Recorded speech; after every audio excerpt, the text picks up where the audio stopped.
Olá! Sirenes começam a tocar às 10 horas da manhã e o país para. Isso acontece todos os anos em 2 de maio em Israel. É o Dia Israelense da Lembrança do Holocausto e da Bravura. Nós vamos conversar sobre o assunto com o senador Jacques Wagner, do PT da Bahia. Seja bem-vindo, senador. Obrigado, Renato. Queria cumprimentar todos que nos acompanham pela TV Senado e pelo Facebook. Senador, para quem não conhece, para ter uma ideia, quem está dirigindo para no meio da rua em Israel, quem está andando também para, baixa a cabeça em sinal de respeito. Se você estiver em casa, também para. As sirenes tocam no país inteiro. Como que é esse momento? Então, na verdade, o momento é, como você disse, em homenagem à bravura e lembrança em homenagem também àqueles que sucumbiram durante a Segunda Guerra Mundial, eu diria no ápice da barbárie humana contra outros seres humanos, onde ao longo da Segunda Guerra e do domínio nazista morreram 50 milhões de seres humanos, entre eles 6 milhões de judeus, e muita gente acha que equivocadamente imagina que essa questão é uma questão só do povo judeu, e não é. Na época morreram pessoas que eram testemunhas de Jeová, morreram adversários políticos, morreram deficientes, que a tese de então é que a Alemanha precisava construir a raça pura. Havia um cartaz que ficou muito famoso no nazismo, que mostrava uma foto de uma pessoa com deficiência e dizia quanto ela custava para o Estado, né? Exatamente. Para justificar as atrocidades. E mais do que isso, quer dizer, do custo, que é um absurdo, porque é uma vida que está ali, é o conceito de que você pode ter uma raça branca superior às outras. Ou seja, eles não podem entrar no nosso convívio, diziam eles, porque eles vão estragar, vão prejudicar a formação da nossa raça. Então, eu considero que no século passado, já temos 70 anos do final da Segunda Guerra Mundial, e são várias as manifestações. Essa em Israel, evidentemente, que é o território que foi, inclusive, o país foi criado pelas Nações Unidas, pelo nosso saudoso embaixador, diplomata Oswaldo Aranha, que conduzia a sessão quando a ONU reconheceu a necessidade de se formar um Estado judeu, porque os que morreram, os 6 milhões, praticamente foram muitos na Europa, mas morreram muitos russos também. Ou seja, morreu gente, repito, sob a égide de um preconceito de que havia uma raça superior. Então, Israel não tem como não ser o local, vamos dizer, mais forte dessa manifestação, e é realmente algo que é como se paralisasse todo mundo, um sinal de respeito, no sentido de lembrar e de alertar as novas gerações, que eu te falei que já tem 70 anos. Então, quem não conviveu até duvida que tenha sido possível que seres humanos praticassem uma barbárie dessa com a morte de milhões de pessoas dentro de câmaras de gás. As pessoas eram levadas na ilusão de que iriam para campos de trabalho e, na verdade, elas iam, tirado até dente de ouro que a pessoa tinha, tirado o cabelo para ser usado em alguma coisa, depois elas entravam numa câmara de gás e depois eram jogadas conjuntamente. As cenas são horríveis em vários locais do mundo, nos Estados Unidos, aqui no Brasil existe, no Paraná, feito pelo grupo que é o fundador do Boticário, os museus do Holocausto, que é um pouco para que gerações, por exemplo, eu não vivi, eu nasci em 51, a guerra já tinha acabado, eu conheço toda essa história por conta de meus pais, que foram obrigados a fugir da Polônia, não eram casados lá, vieram se casar aqui no Rio, perdemos parentes lá, mas são milhões de pessoas. Hoje você ainda encontra sobreviventes dos campos de concentração que tem aquela marca, aquela tatuagem que era quase como se ferrando gado, se botava número. Como se fosse um CPF para cada um. Como se fosse um CPF para saber de quem é que ele estava. É quase que como se fosse um controle de todo mundo. Então a bravura também lembra muito o levante do gueto de Varsóvia, que foi também um dos locais de maior segregação, e mesmo o pessoal sendo minoritário, mais fraco, muitos deram a vida e conseguiram finalmente destruir e acabar com o gueto de Varsóvia, e finalmente com a vitória dos aliados, a gente pôde conhecer esse horror e ao mesmo tempo terminar com os campos de concentração. Então, Eu gosto sempre de dizer que a homenagem à bravura daqueles que lutaram, entregaram a vida, ou a lembrança dos que morreram nas câmaras de gás, aos montes, eles eram empurrados sei lá, com tratores para dentro das valas comuns e depois eram cobertos, é porque é meio inacreditável. Então é importante que a gente lembre, porque eu gosto de dizer sempre que a intolerância, a pregação do ódio, a pregação do preconceito, por isso que eu digo, não diz respeito aos judeus. O preconceito começou contra os judeus, porque Hitler queria um inimigo comum para poder juntar o povo alemão em torno daquela loucura que aconteceu, mas isso depois se espalhou. E hoje a gente conheceu o preconceito racial. E o mundo viveu outros genocídios depois da Segunda Guerra. Claro. Né? Ruanda, Bósnia, Sri Lanka, Exatamente. Sudão. Eu acho que a todos eles nós temos que ser solidários.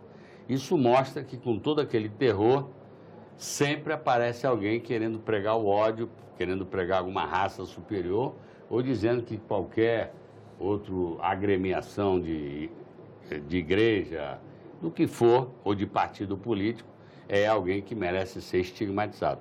A gente até vive um pouco esse clima no Brasil. Eu confesso que eu me assusto, que eu sou um democrata de raiz, adoro o debate, o argumento, mas eu acho que nada justifica o xingamento, a ofensa e a pregação do preconceito. Então, eu acho que sempre vale essa buzina, ou esse silêncio, esses momentos.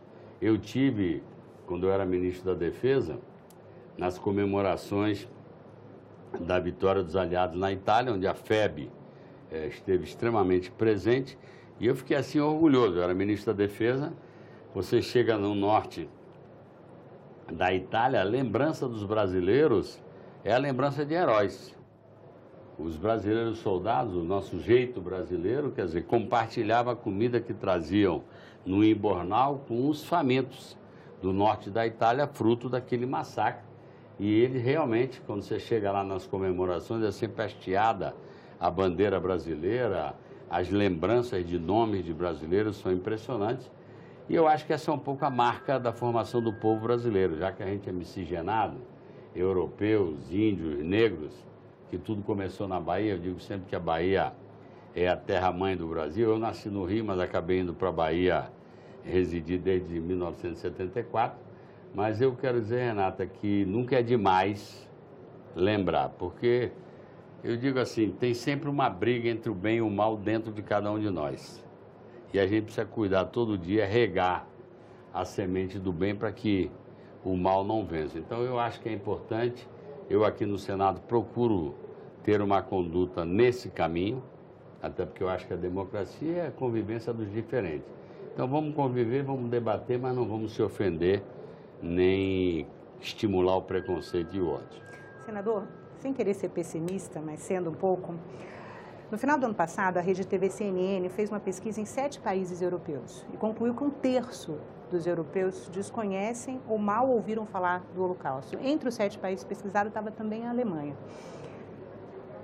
Qual é o risco? O senhor já falou um pouco sobre isso, né? Mas assim, a gente não tem uma pesquisa, por exemplo, no Brasil. Né? Assim, como o senhor imagina o risco desse desconhecimento, de haver grupos que negam a existência do Holocausto, esses grupos têm espaço em redes sociais ainda?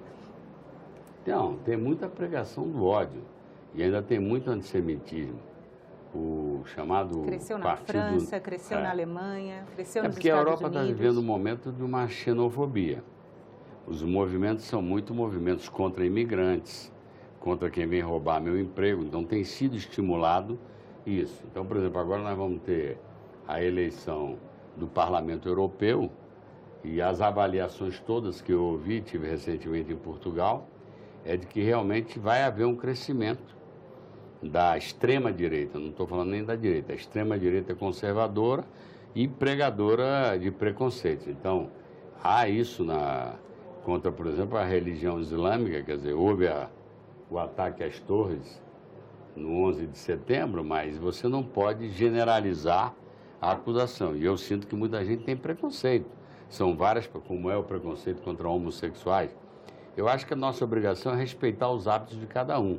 Cada um tem o seu, mas a sua obrigação é respeitar as diferenças que são próprias da democracia. Agora, você, para mim, tocou no ponto fundamental, por isso eu queria elogiar a ideia da CONIB e a aceitação pelo presidente Davi Alcolumbre e pelo presidente Rodrigo Maia, que fizeram uma bela homenagem, porque ao projetar em leis as duas torres, né, as duas torres, Holocausto e muito mais, Nacional. Eu creio que muita gente jovem é capaz de se perguntar do que eles estão falando.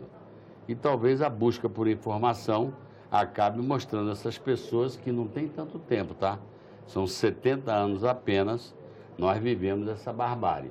E eu morro de medo, não vou negar, quando eu vejo pessoas tomando preconceito. Eu vivo na Bahia, preconceito contra a religião de matriz africana, preconceito contra a fé de cada um ou o hábito individual de cada um. Então, para mim, esse momento em Israel, como existe um momento escolhido pela ONU também, todo mês de janeiro é sempre feito em uma cidade diferente. Eu já fiz na Bahia quando era governador, a lembrança daquele momento, porque é o que você falou, se a juventude, se isso acabou há 70 anos atrás, significa que quem está chegando nos 70 como eu, tenho 68, não viveu diretamente o fato. Então, você contar aquilo é meio inacreditável.